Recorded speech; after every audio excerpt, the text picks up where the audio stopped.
the AI on this platform, I think it's until I say, let's get rolling or let's get started, it cuts off like these initial parts of the conversation. And then I say something like that and it gets rolling. So hopefully, as I say, let's get started, it's going to save this part now. But that's my favorite part about your writing is this common stock and approach that you take to philosophy, writing about your life, writing about some of the domains that you've worked within and helping clients, but also just the deep reading that you have done on the different ancient texts throughout time. One of my favorite posts that you've ever made is actually not about philosophy, it's about reading and talking about it's a volume game. And you always use data really well too, that I appreciate. And I had no idea the average reading level, I think it was in America or industrialized nations, I can't remember, but it's a seventh grade reading level. And that was surprising to me. And of course, there's going to be standard deviations on that average and other statistics you could pull from that. But it's still a staggering piece of data to think about. And I wonder when you think about reading, if you were to ask or find out the number of books the average American has read throughout their lifetime, and then compare that to how many times you've read Meditations, that'd be a funny thing to compare. When did you first read Meditations? I was either 16 or 17. I have a distinct memory of actually I'm pretty sure I ordered off Amazon. It was one of an earlier books that I got off Amazon. I remember bringing it to work with me because I had a job where I had some downtime during the job and I was reading it and I was feeling really disappointed because I thought that what I was gonna get was something like um maybe Caesar's Gaelic Wars or something like that. Like he's giving like a diary of like what he's up to and how he's dealing with various um uh, all the uh all the relational stuff with the tribes and how I'm managing people. That's what I assumed I would get. I must have run across it in some print magazine, like, oh, and a Roman emperor had a diary. I'm like, oh, that sounds interesting. So I got it. And I was super disappointed because, like, what is he even talking about? Like, what is this? This is not the life of an emperor. This is just him saying random stuff. And I remember I had the Hayes translation. That was the one I had, and I was reading the footnotes and going like, man, this doesn't even this I don't even agree with this guy. Like all this stuff about concentrating on what's in your control and the rest doesn't really matter. Because I had a lot of problems in my life at that time, and I saw myself as struggling, and I just found it completely bunk that he would say that like my intestines were bleeding. Like this is what the reality that I live in. You're gonna try to tell me that doesn't matter.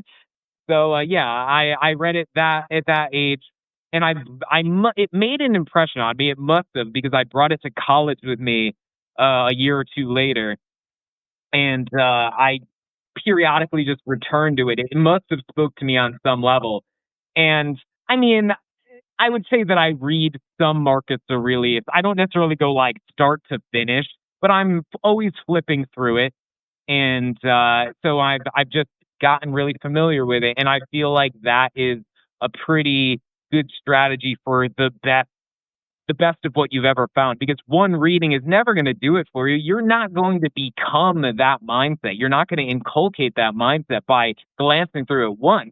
It's you're going to have to revisit it again and again. And if it's something challenging, like what Mark is suggesting certainly is, then you're probably going to have to work at it. So that's generally my approach. Keep going, keep rereading it. If it really has value, if it really speaks to you, in order to own it, you're going to have to keep going back.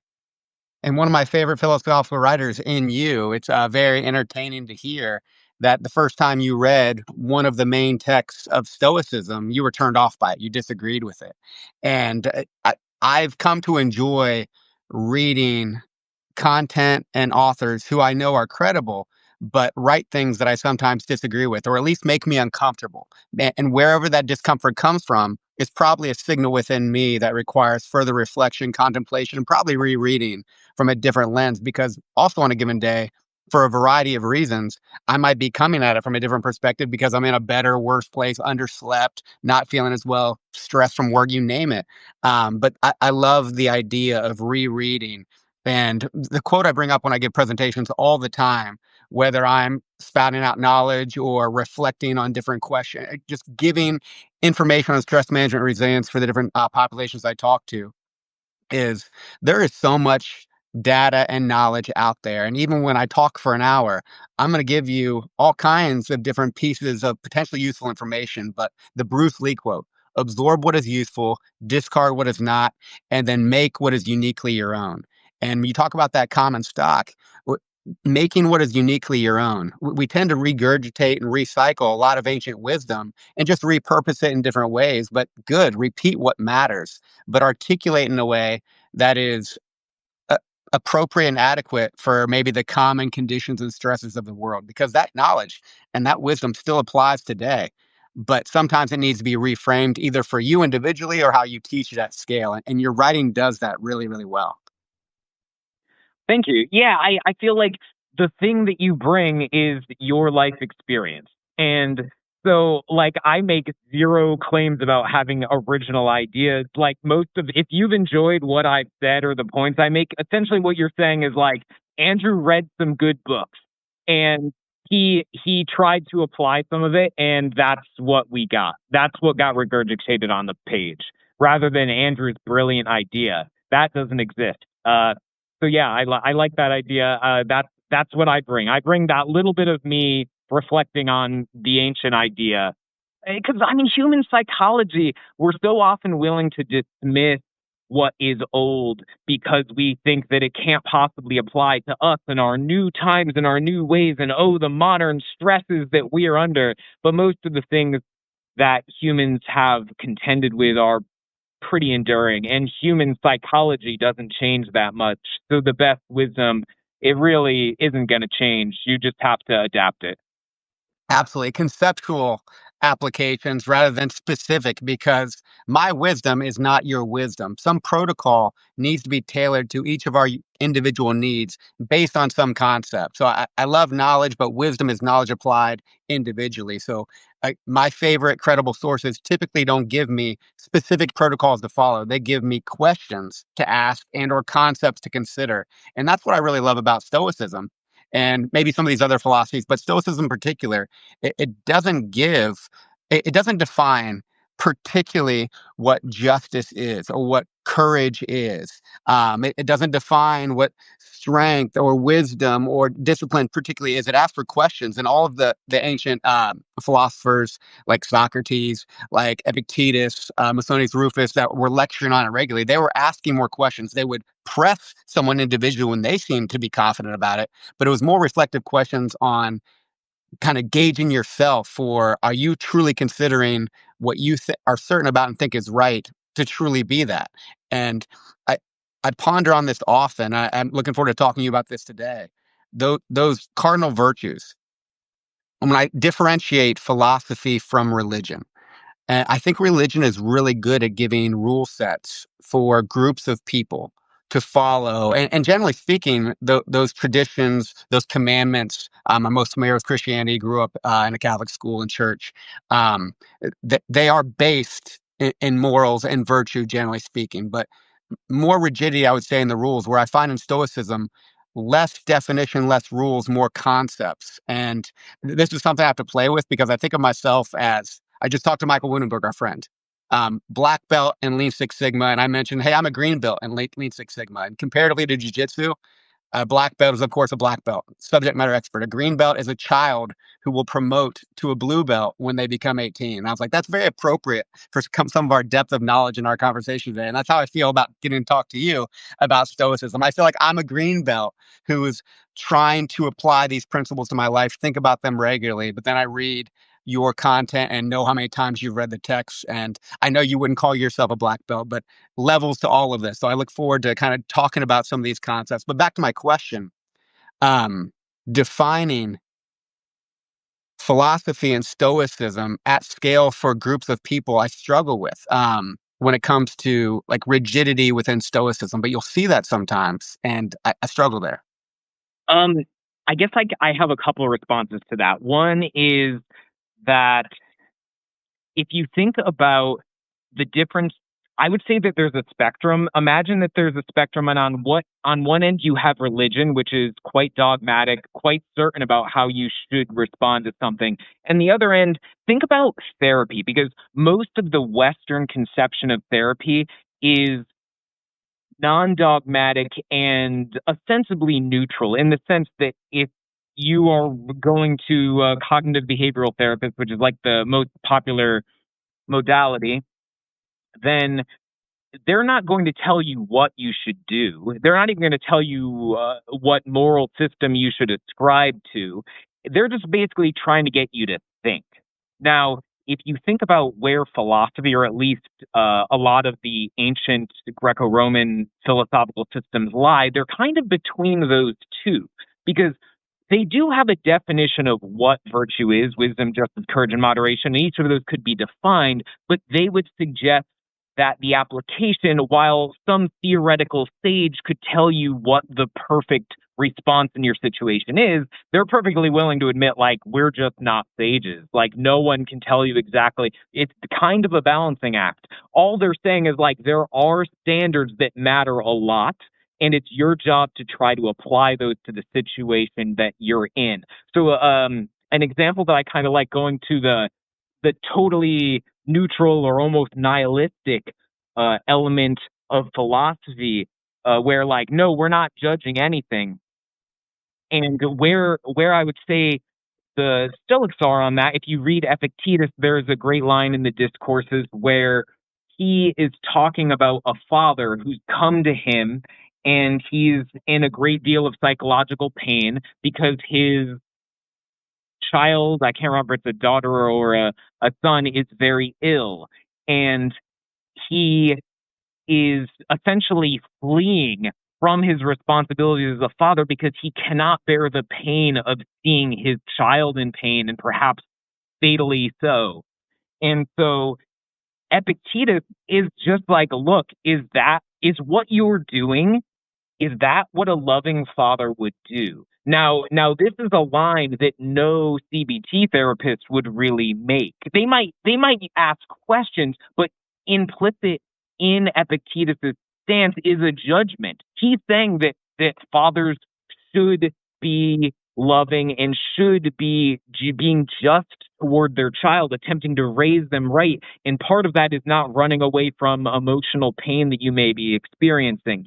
And so the Stoic therapy is value based, but it it still is attempting to do that kind of therapy. How do you bring yourself in line with what you hold to be true?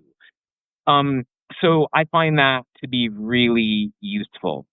And That's a great. then, so that was, sorry, go ahead. No, I was gonna say that's a great example because, and I love the idea of the spectrum from CBT, which coincidentally does have origins back to Socrates and some of the questioning techniques that he would ask. But I like how you said almost nihilistic, unbiased, purely question asking without judgment.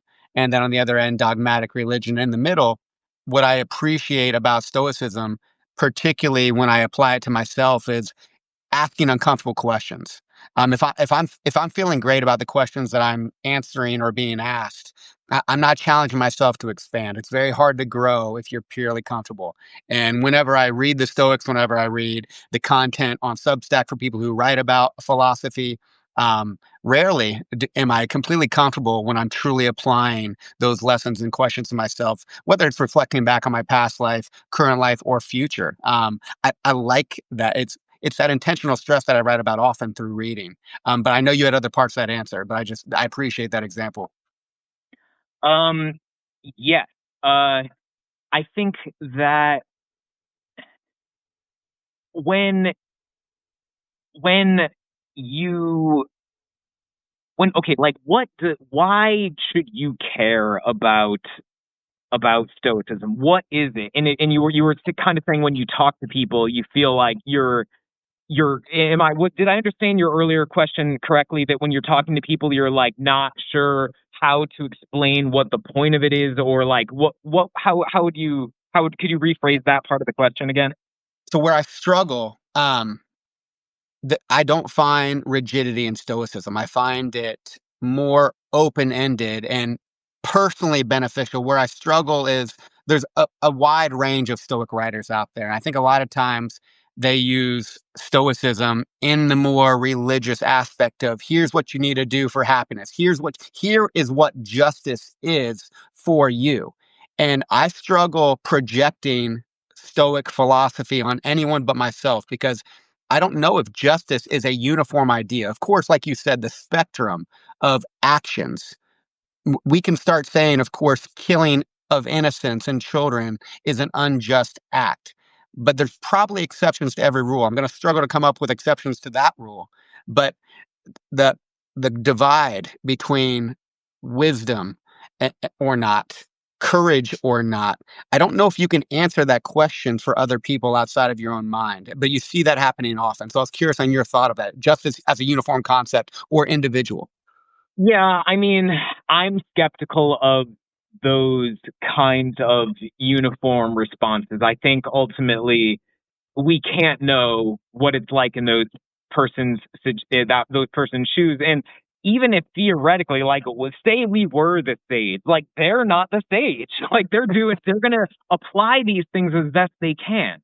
But I think, and I apologize if anyone has listened to the interview that I gave the other day with Caleb because I kind of repeat this. But one thing that I think is really useful in terms of what Stoicism does is that it crowbars meaning free from physics, from physical reality, and it it crowbars it where meaning tends to lie automatically in the sense of mimetic desire or keeping up with the Joneses or going after what we deem to be prestigious because that's what society tells us. And it lets us put it somewhere else, which that alone is kind of impressive because most people are just dancing to the strings that are attached to them, which they're like the puppet master of society, doing the little dance.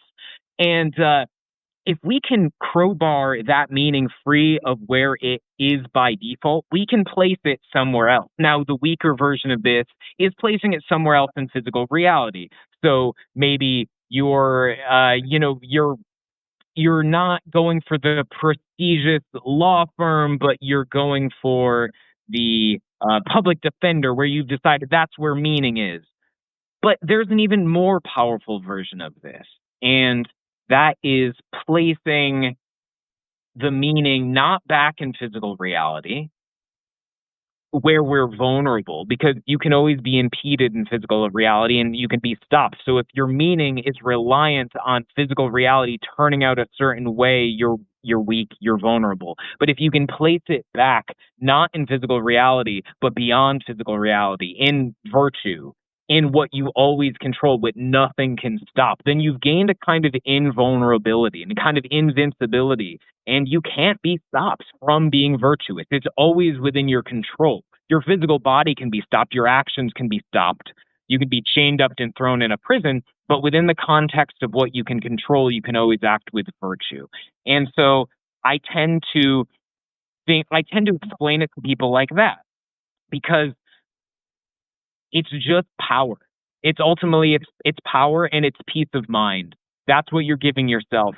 And if you can decide what virtue looks like for you, and it's gonna probably look a little different. Like think about it. Like think about justice. We could have a communist, a socialist, a hardcore libertarian, a centrist, and doing justice in those systems may look differently, but they can all agree that we have obligations to our fellow humans, and that we should probably give some thought to what that is and try to act along those lines. But figuring out exactly what the just thing to do economically is, that's going to look a lot different.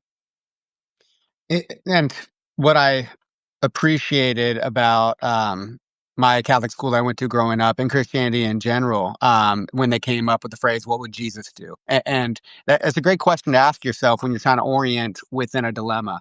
And it, while you need to really understand the Bible and have an interpretation that's open minded and basically virtue based through the Bible to answer that question, to act with virtue. But what Stoicism did for me when I found it is define those virtues, and then I need to answer that question. There's my compass. So what would a courageous person do? What would a wise person do? Or yeah, how can I orient? What would a just person do? How can I act morally and for the good of myself and humanity in the best way possible in this circumstance? Whatever my status is, whatever my role is as a father, as a leader, as a naval, whatever role and just as a man, as a person of my community, how can I orient toward the virtue? And that's where it's helped me.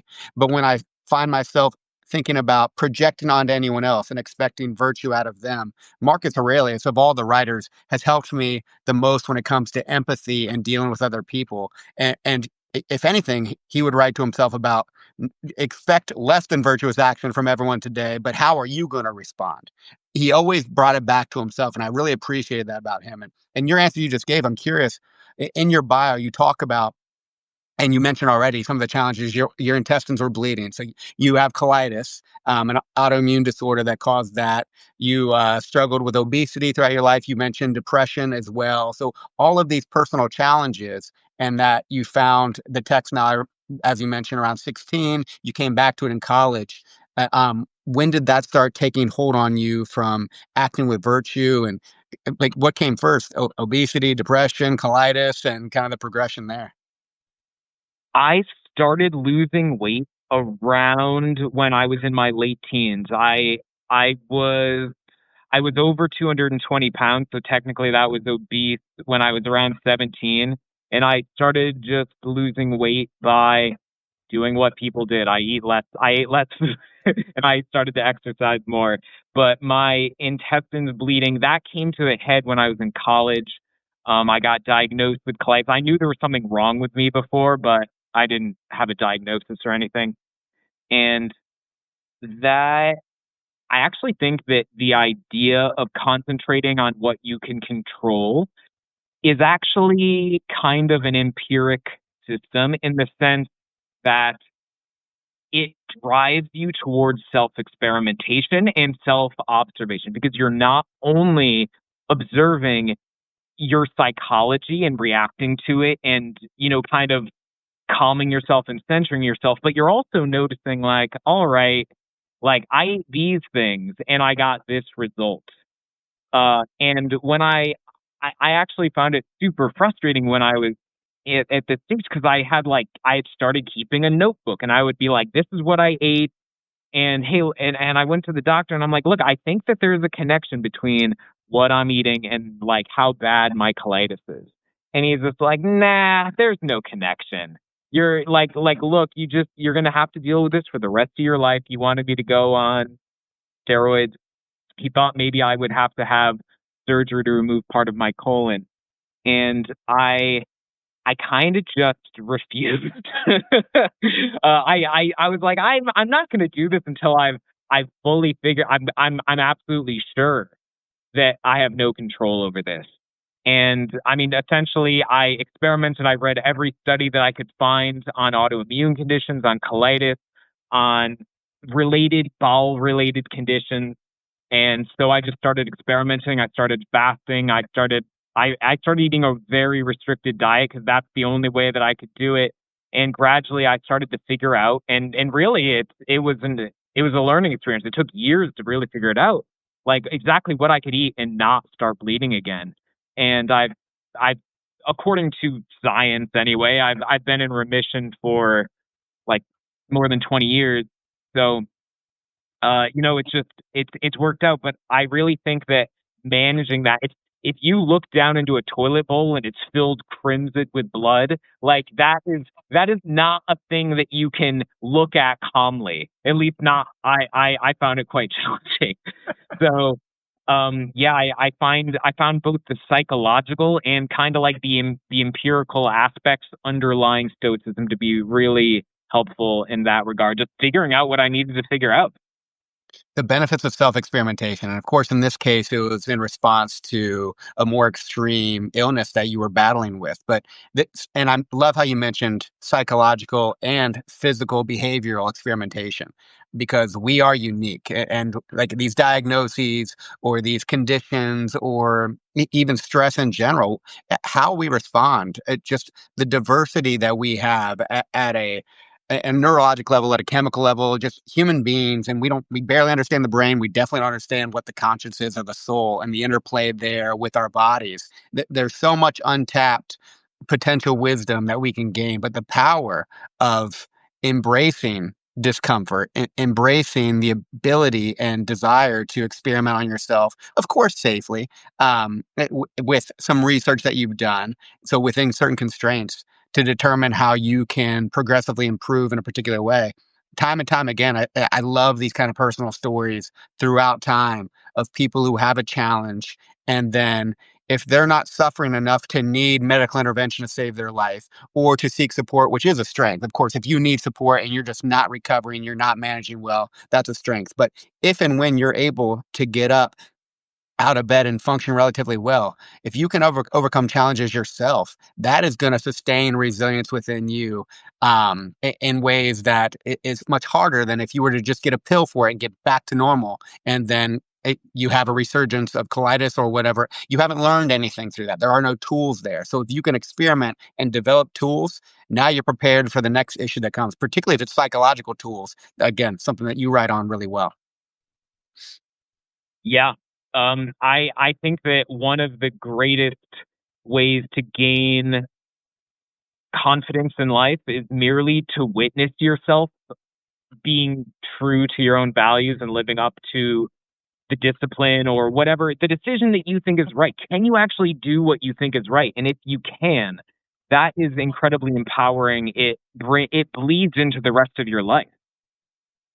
And also, Confidence, true. I find it interesting how a lot of the Stoics talked about happiness. And I've been you may have read some of my series on this, but particularly like if you do something hard, like I'm going to give up a bunch of tasty food, and I'm going to experience a vacuum, like a pleasure vacuum, let's call it. And well, what fills that vacuum? I think the traditional answer is, well, nothing fills it. You just kind of you relapse because you can't fill it. But the idea with virtue is that although it's not pleasure in that sense, it is satisfying. It is, it brings a kind of joy. There is a line from Seneca that I really like where he says,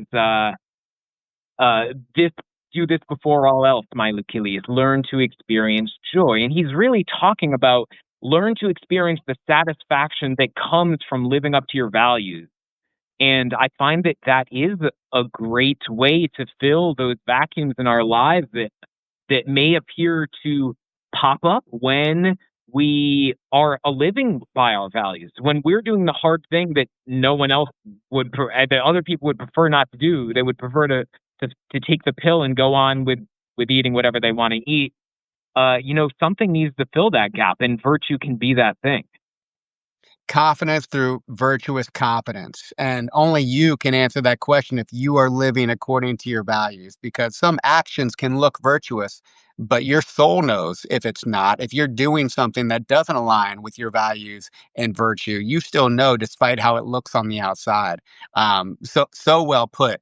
Again, in the capacity of eating, which you have a recent series on that I really enjoy, particularly when you were talking about working with the younger man, where you used ego as a way to change his behavior, challenging the ego and making it a challenge to kind of prove his father wrong and prove himself wrong. But again, just challenging the ego rather than, I mean, if you want to learn how to lose weight, do one AI or Google search and you'll get an exact protocol how to lose weight. Or we'll tell you right now, calories in, calories out. So, how many calories are you burning? How many calories are you eating? Try to make the calories that you're burning more than the calories you're eating. You'll lose weight that way. But unsustainable if you're miserable or you have these other voids that you're unable to fill. And virtue-based living, you can apply this with so many different domains. And again, you write on this in these different domains, whether it's losing weight, whether it's memory, whether it's all of these other columns that you've created over time. And by the way, I've read all of that. I read a lot of Substack, but there's a handful of read every damn time, and you fall into the read every damn time. So it's fun Thank to hear you. you bring up past articles because yeah, I've been reading you since even before I was writing on Substack. Yeah. Um, there's there's just a lot of there's just kind of an infinite way that you can apply it. There a way area of life that it doesn't apply to? I haven't really found it. I don't know what that would be. It just continuously, can I apply it to this new area, particularly if I'm experiencing strong emotions, good or bad, can I apply that to this new area? Because it's not a playbook, it's a question about the virtue that you want to embody in a domain. And again, if it's the cardinal virtues, fine. If it's other skills within the virtues, such as integrity, which you could relate to wisdom, you could relate to justice. The orientation, again, is what helps me because now it doesn't matter the domain. It's the compass that you can follow no matter what the challenge may be. I'm curious, you mentioned you read Marcus Aurelius first in your teens. The title of your account is Socratic State of Mind. I put Socratic Mental State for our talk today to converge our two account names. But I'm curious when you started reading Socrates and kind of the genesis of the name of your account, kind of the why behind that. I I started reading Socrates when I was in college. I guess theoretically, I read The Republic when I think when I was in college, like a freshman year, we had a orientation, and I thought it was honestly a really bad orientation because I don't know if you've ever taken one of these orientation courses, but by and large, they're not teaching you practical philosophy like a philosophy of life. It's more like a brief overview. And often the people doing these courses, they don't actually believe what they're teaching. They're just kind of being like, well, this dumb guy thought this, but we know he's deluded, or whatever the case may be. And so I didn't really get anything out of it, and I barely remember that I had read The Republic. But on my own, because I had been reading the Stoics and probably reading some like academic work at that time, or I had read like, oh well, the Stoics thought they were basically heirs to Socrates, that they were a branch of Socratic philosophy. And so I was like, well, I'll see what this is about, and I appreciated many things about it. I feel like I'm not really big about being like, I am a stoic, because I just find that whenever I label myself and I let it into my identity, I end up becoming stupid because I can't think critically about that which I have let into my identity, or at least the constellation of ideas surrounding what I've let into my identity via labels.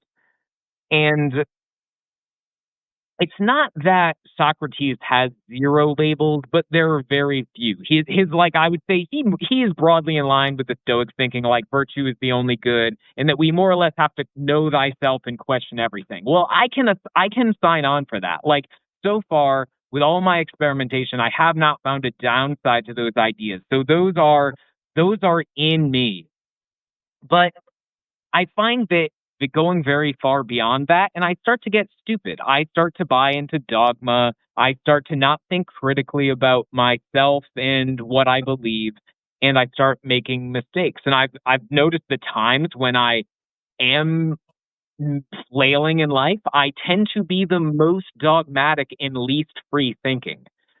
So that was something that appealed to me very early on when I started reading Plato and his main meat puppet of Socrates, because that's kind of what he uses them for.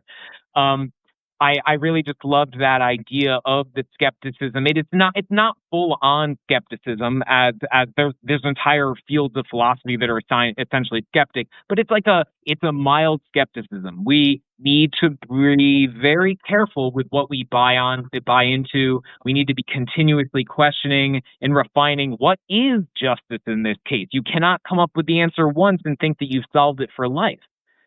So that's really that's why it's Socratic state of mind. It is, yes, a belief in virtue. It is virtue is the only good, but at the same time, it's pushing back against every attempt, which our biases are always pushing us towards, into believing that you actually know what is the virtuous thing in any given situation. I've always found myself when I start slipping, it's usually because of certainty in some capacity, and then I start getting complacent there. And I mean, that's true of relationships, that's true of roles, it's true of so many things in my past to where, yeah, as soon as I start believing I have that thing squared away so it doesn't require my attention, reflection, and considerations, it starts to slip. And I actually talked to our friend Michael Woodenberg about this recently when it comes to labeling, not only of yourself, like I'm a stoic and the limitations of that, but even labeling other people. I'm not a big fan of calling myself too many things. And he mentioned he's an aspiring polymath. He's not a polymath. He's an aspiring polymath. And that's what brought had me bring up like that kind of with stoicism, to each his own. I mean, whatever someone else does, all good. But for me, I would feel very uncomfortable calling myself, and even if I am a father, but I'm aspiring to be a good father. If I was walking around like I'm a good dad, I'm a great dad. And just if I just believe that, like even that statement makes me uncomfortable. I'm aspiring to be a great father every day for sure. But that change in language means I need to keep working for that capacity that I'm trying to live for. And that same is virtue. Same with virtue for sure. I'm curious. You just mentioned why the name of your account, and I mentioned some of the lessons that Marcus Aurelius taught me, particularly when dealing with other people. What are some of the lessons that of the other Stoics that are some of your favorites, or philosophers in general? It doesn't have to be Stoics. Um, Very hard to answer this question because all of them lecture on so many different topics, virtues, and modes of living well. But Stoics lessons learned primarily for them that has helped you in your life. Uh, you know, when people talk about Epictetus, they so often talk about the dichotomy of control. And that is, if you're talking to maybe full on Stoic academic scholars, they will have some pushback on that. But I actually have a different dichotomy that I learned from Epictetus, in which I just find very helpful. And I call it the dichotomy of enslavement. So basically, so we're used to thinking about enslavement as a physical enslavement. You're someone who is, maybe working in a sweatshop, or back in time, you're some African slave on a cotton field, or you're a Greco-Roman slave on this plantation in Italy or Sicily or whatever the case may be. And certainly there is a lot to find morally reprehensible about that whole situation. But I really find it interesting that Epictetus, who was a slave himself, who later gained his freedom, did not think that this was the most reprehensible form of slavery. That there was a different kind that was kind of more pathetic, and that is the slavery that you sign up for yourself, the slavery that you put the shackles on yourself, and you got that chain around your neck, or around your wrist. And I find it, and it's partially goes in line with what we were talking about with the label, but it's also with our comforts. It is, what can you live without? And actually, you wrote a piece, I think it came out today or the day before, where you were talking about when you feel uncomfortable. Is that because you're in physical danger and therefore, maybe it's reasonable to do something about that? Or is it because you have a preference to not be experiencing that thing? And if it's the later, is that preference serving you? Well, I think it is. That is broadly kind of what Epictetus is going for. Are you enslaved to a preference? Are you enslaved to a desire to be liked by a crowd or to be liked by someone in power? Are you enslaved to maybe holding a certain position in society? Or are you enslaved to having a certain amount of income? And what will you do that violates your conception of the good life in order to keep that up? I personally absolutely love that about Epictetus. This is one of the articles I wrote, I don't know, maybe last year. I can't remember now. But Yeah, I find this just like an infinitely useful conception of reality. Am I enslaved to this thing, or is this in line with what I find reasonable? Is this preference reasonable? Differentiating physical from psychological threats is something I think about quite often.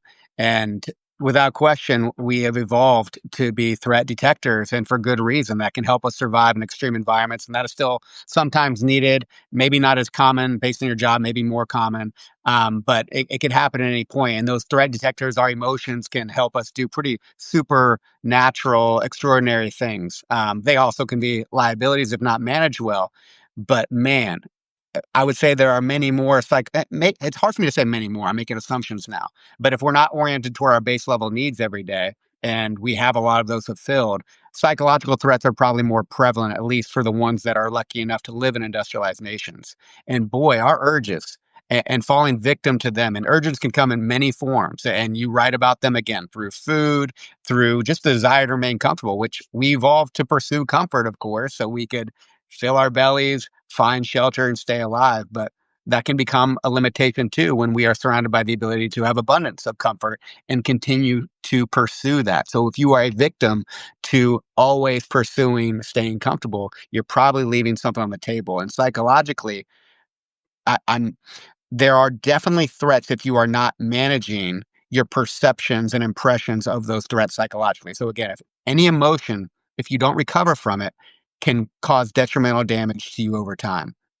But your definition of what is a threat and how you use your feelings around that, it's pretty empowering to think, shifting those assumptions, those beliefs, those opinions, those feelings can greatly change your function despite any circumstance. And I couldn't agree with you more that Epictetus does such a good job of not only telling stories, but hard hitting questions on are you sure about this is as bad as it can be? Are you sure you're aligned with virtue? Or this is what a good father would do in this case? Or all of the other discourses where he is talking, giving lectures on a, a virtue-based application of whether or not you are living according to what you think is correct.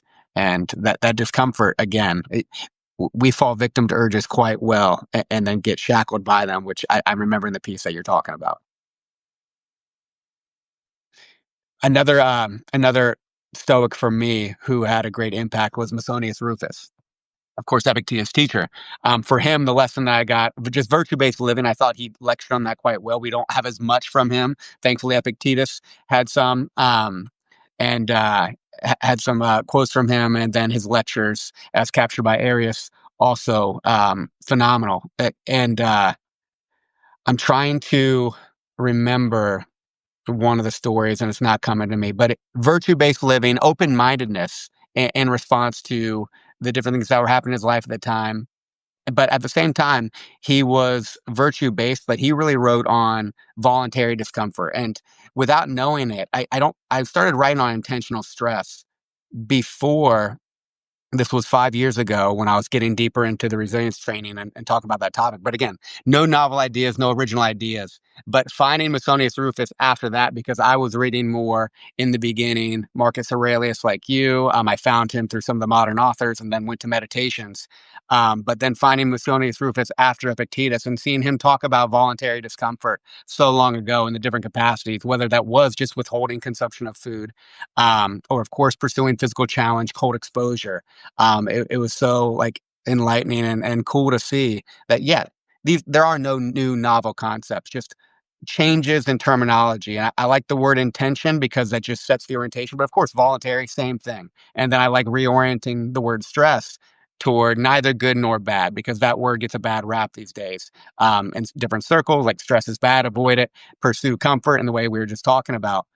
So going back and reading his lectures, when he writes on voluntary discomfort, it's so cool to see that, and how that was a large part of his talking back then.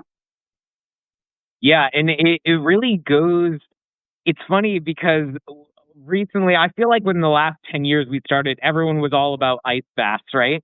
And well, there's a letter in Seneca where he's like, well, it's New Year's Day, it's freezing in Rome, and I'm gonna jump in the fountain. And which fountain is it? It's I'm trying to I'm blanking on the name. Is it the Trevi Fountain, the one in Rome? Do you know what I mean? Where it's like all the fancy statues and they're like shooting water everywhere. Well, that wasn't there until the Renaissance, but the aqueduct that feed this thing was there, and Seneca was jumping in it on New Year's Day because it was frozen cold, and it's kind of a shock to the system. So it's just like, yeah, there's these ideas. Make yourself endure something that's not comfortable in order to gain resiliency and have the ability to make yourself do hard things that are just not fun. And I just realized as I was talking, I combined Arian and Lucius's name together and said Arius when I talked about writing Musonius lecture. So Arian, of course, Epictetus, Lucius for Musonius Rufus. But yeah, do hard things on purpose, safely, at a capacity that you can manage. Go into that arena for a little bit with prepared strategies to train the skill that is resilience, virtue, whatever it may be, on opportunities that you have to get better. It's one of my favorite concepts. You mentioned Seneca. And again, one of my favorite sources of philosophy knowledge and writing is you. And Seneca is someone who I love his letters. I think he's one of the most beautiful writers when it comes to any philosophy, and his articulation of these concepts is so well put. And I don't know when you talk about like taking classes in college, I was a shithead. I wish I took some more philosophy classes, even if it was just history of knowing these titans throughout our history, but I did not. Left on the table, something I can pursue now. But when it comes to Seneca, I'm sorry, you were going to say something. Oh, I was just gonna say I didn't take other than that one philosophy class. Okay. I didn't take any either, so you don't need them. You could just read them. In fact, you if you actually just read them yourself and reflect, and maybe if you want, read some scholarly notes on them, you will probably be better off than actually having taken a class on them. At least I don't know. Maybe there are probably some great philosophy professors out there. I'm sure there must be, but I haven't encountered many of them myself. Or if I have, it's through a book, and they're like one obscure guy somewhere. So yeah, I wouldn't worry about it. You can teach yourself. And I mean, you taught yourself how to read. So again, going back to that first article that I love, like you saying, it's a volume-based game. Our educational systems, you get lucky with a great teacher, hell yeah. To have a mentor who's dialed in and gets it, that is very beneficial, particularly if you can somehow get one-on-one coaching. But man, when you get force-fed material that you don't want to pursue to learn about even a topic you're interested in, that's tough. And for you who struggled to learn how to read for so long until you found a book that you liked and forced yourself to learn how to read so you can enjoy that book, now look at you. But yeah, opportunities within education at all levels when it comes to how we provide material. But again, teaching at scale, if it's not one on one, that's a challenge in and of itself, even for someone who's trying to do good. But not to get away from what we were talking about with Seneca, I I don't know his history as well to speak confidently on why I struggle with him, but knowing that he grew up rich and that he was a consultant to Nero, who of course is not known to be the best of emperors and the most virtuous of leaders, um, and, and to stand by that. And of course, he died for his virtue at the end of his life. And I don't know how hard he fought. And there's probably so many assumptions and things that we don't know. But I struggle.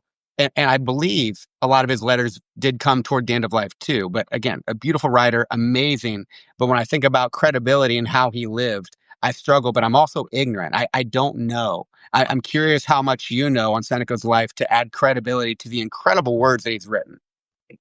Yeah. So, I mean, what we know about Seneca is that we don't know. There are a lot of blank spaces. We don't know because think about it. If you're living under a dictator who will, if you criticize him, kill you, that you're going to not leave those records to us. And imagine if you were involved, shall we say, with propping up a dictator. You had started to educate somebody because they had royal blood and you knew that maybe if you could influence them in a good direction, then you could do good for the world. Well, then it becomes clear at some point that he has no interest in you or your philosophy, but he does know that you have a good reputation. And he's going to milk that for all that you're worth. He's going to make sure that you never get away from him because as long as you're on his side and you have this reputation for goodness, it makes him look better. And he's also a great writer and a great speaker, and so he can be trotted out. And so now you have yourself a little captive Seneca. And what should the Seneca do? Should he commit suicide? And in doing so, likely, his entire family loses everything. It was often the case where at some point the emperor might say to you, "Well, I want you dead, and if you do it how I want, then maybe I will let your family live, or part of your family live, or you can have some of the money. Instead of leaving them completely destitute, I'll let them have some money. You can give me half your wealth and not, and So I think the sage would not have been in Seneca's position, probably because he would have maybe thought differently. But we don't really fully know what Seneca's position was. And I think that to say, like, okay, clearly there was an element of hypocrisy. I don't think anyone can really object to that. But look around us. How many non-hypocritical people are involved in politics? How many people have not violated their ethics? And there's no one holding a gun to their head. There's no one promising to slaughter their family. They're doing this more or less to themselves. So I don't know. I'm not saying he's perfect, but I'm saying that he is a highly valuable source of information, and his ideas are great. His writing is great. He is an inspiration. And if he's a little bit of a hypocrite, I'm willing to learn from a hypocrite who is incredibly wise. And I think that actually, if you read his letters and his books, he's actually pretty clear. He never says, "I'm a sage." He never says, "I'm perfect." What he says is, like, "I am a sick person lying next to other sick people in the hospital, and I'm just going to tell them what kind of ointment I put on my sores or whatever. Like, this is what's helping me get a little bit better. I'm not healed yet, but here's how I've gotten a little bit better." And I think that honestly, that level of openness about your own flaws is kind of refreshing because you don't get it from most people. Most people aren't going to admit that there's anything wrong with them at all. Yeah, so I understand people who want to criticize them and say there's nothing we can learn from this stupid hypocrite, but I just don't have that view. Yeah, and it's worth noting, like, me saying that I struggle with it, and what I'm doing exactly what we talked about earlier, that I hate the word "should." So, like, like, the psychologist on the team that I was on in Naval Hospital Guam for the, stress management stuff, they talked about you should never, well, they didn't say you should never, because they said, "Don't should all over yourself, and definitely don't should all over other people." That word "should" just implies opportunities for yourself or things outside of your control of what other people can do, but projecting virtue or lack thereof on somebody else. We talked about earlier the limitations of that. And that's what happens with Seneca. And by the way, there is no Seneca writing if he should have died for what he believed in when he was a younger man. And again, there's so many things we don't understand, we don't know, because it wouldn't have survived, like you said, based on the conditions that he was living in, because one of the most beautiful writers in any philosophy throughout time. And what he left behind has so much potential to impart wisdom on ourselves when you gather that knowledge. And like you said, he wasn't claiming to know it all or to be perfect in any way. So you framed that really well. And people struggle, but it's funny when it comes to projecting virtue on someone else, you're probably using a lot of the stuff that he wrote on and then throwing it back at him, which is the irony in that is quite interesting. Yeah. Also, I like your point about just think about, well, if he had done the virtuous thing and none of or a decent amount of his work wouldn't exist. Think about, we have this conception of natural right or human rights. Well, where did that come from? Like, well, guess what? It was a development out of Stoicism, and in terms of what survives, we've essentially got Seneca and Cicero as the podium upon which all those ideas were built. And so, if you say, well, he didn't live up to those ideas, yeah, but he created them, and he lived in a society where those ideas didn't exist, and he gave birth to them, or at least the element that survives, he gave birth to those. So I find that to be really useful. I actually wrote a piece you may have read about the hypocrisy famine, and it's this basic idea that so often in history it has been the hypocrites who espouse the higher standard, which they themselves wouldn't or couldn't live up to, but which later generations embraced, that actually have moved society forward. And so it's kind of like, all right, well, would you rather live in a society in which hypocrites they don't voice the higher standard that they fail to live up to? Because even if they just point the way and fail to live up to it, they've done something that is, well, think about the opposite. What if everyone just never created any aspirations unless they could live up to them? That we would have a lot of decency just vanish from this world. A lot of the good things, a lot of what we aim for. So I tend to be more forgiving of hypocrites. And they're probably doing the best they can. They're probably in a lot of pain because they're not living up to their standards. And just willing to share it. One of my credibility checks of anyone is like you said, if you're claiming to be perfect, if you're claiming to be certain, I'm very skeptical right away. So when you could admit your wrongdoings, your mistakes, be vulnerable and share some of your shortcomings, and here we go. Or even like admit where you're uncertain or you don't know something or you contradict yourself. Like you just you're on different aisles for different things and you don't fit into some neat bubble and what we like to do in playing political teams or religious teams or having to be part of a specific tribe and draw those lines that are unnecessary. I really appreciate people that can toe those lines, that can based on a topic just be an individual free thinker, but also admit aspects that maybe they're not so proud of themselves that they're working on. Speaking of something that's quite interesting that I think you're still working on, if you're not interested enough, the partner is it partner acrobatics that you do? Is that what's Yeah, called? How long have you been totally doing for that? that. What got you into that? Because how unique, how cool, and how much strength, flexibility, and endurance you must need for that unique sport. It's very much a hobby that has kind of morphed into a little side gig as well. And I got into it in 2012. I had moved to Austin, and a friend, really just an acquaintance at that point, was like, "Yeah, they do this weird thing down by the rec center, and they're kind of like crawling all over each other. I don't know. You want to go down?" And I was like, I'm not gonna like this," but I turned out to love it.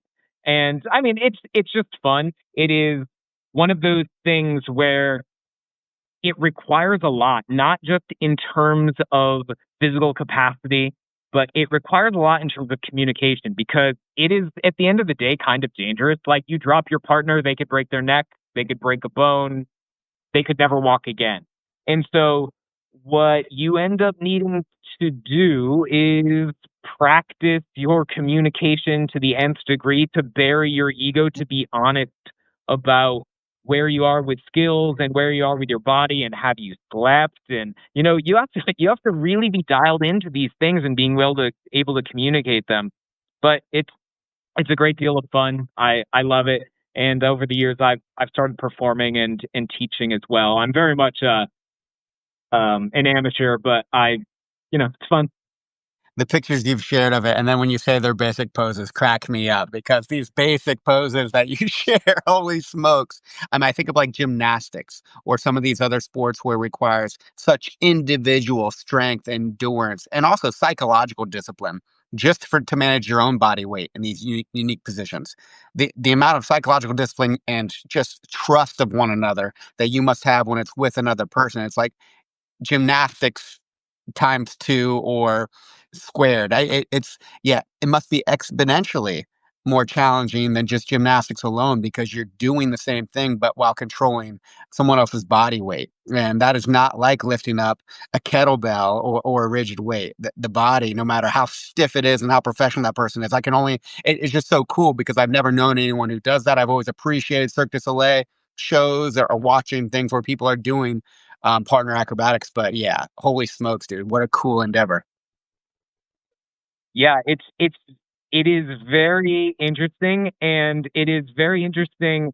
I've I've taught many people to do things that they didn't think they could do, but there is an element of, you have to get them to surrender, essentially. It's basically like, "Hey, will you completely surrender your ability to keep yourself safe?" And that's not easy to do. You have to be smart about it because if you choose wrong, you're going to be hurt. Uh, yeah, it is a very interesting, psychologically interesting practice. Have you applied lessons from philosophy and virtue to the practice, or has the practice taught you lessons for life that maybe you haven't gotten elsewhere? You just mentioned surrender and that powerful concept, and I can think of applying that to life. But other lessons that you've applied to it from philosophy, or lessons you gained from it for life? I have several people who I work with regularly, and some of them some of them have essentially told me like they will work with me because they know Andrew is honest about his shortcomings, whereas other people are not honest about their shortcomings. Uh, and so I have not killed anyone yet, and that the not necessarily not many people die, but certainly there are people who get seriously injured. So I think that yeah, that is a thing that is attractive, not just in Afro partners, but in every relationship. Can you open up? Can you be vulnerable? Can you be honest? And I think that communication just remains king in so many aspects of life.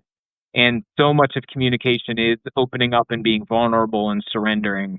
And think about all the things you can't do if you don't get two people to surrender to yourself. So, like, Afro is the ultimate example. And you might say, well, like, yeah, if they don't surrender, we can't do the thing.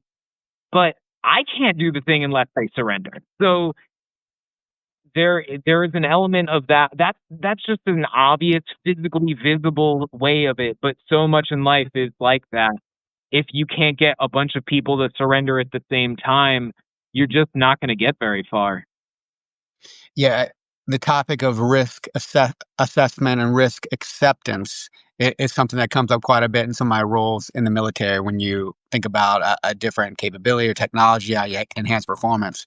But surrender is just another level up to where, like, full acceptance of risk and also just those uncontrollables, dialing into what you truly have control over, which is very little. But when you can focus on those controllables and have trust in the other person doing the same thing.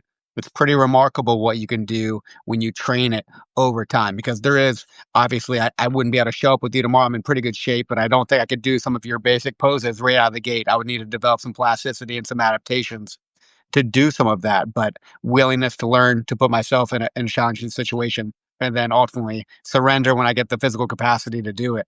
What a cool domain for some of these skills. Yeah, I love it. It's great. Brother. I'm hearing my kids starting to wake up from nap. We've been going for almost an hour and a half. This was a pleasure. I knew it would be. I'm a fan of your work, have been for a long time. It's going to be a challenge for me to pull up some of my favorite articles of yours because I haven't found too many that I'm not a big fan of. But hearing you riff on philosophy and what it's done for your life, there's so many other ways we could go with this conversation. We'll have to do it again sometime in the future. But I appreciate your time today. Yeah, thank you, Kyle. It was great, and I hope we can talk again. Absolutely. Take care. Talk soon. Bye. Bye now.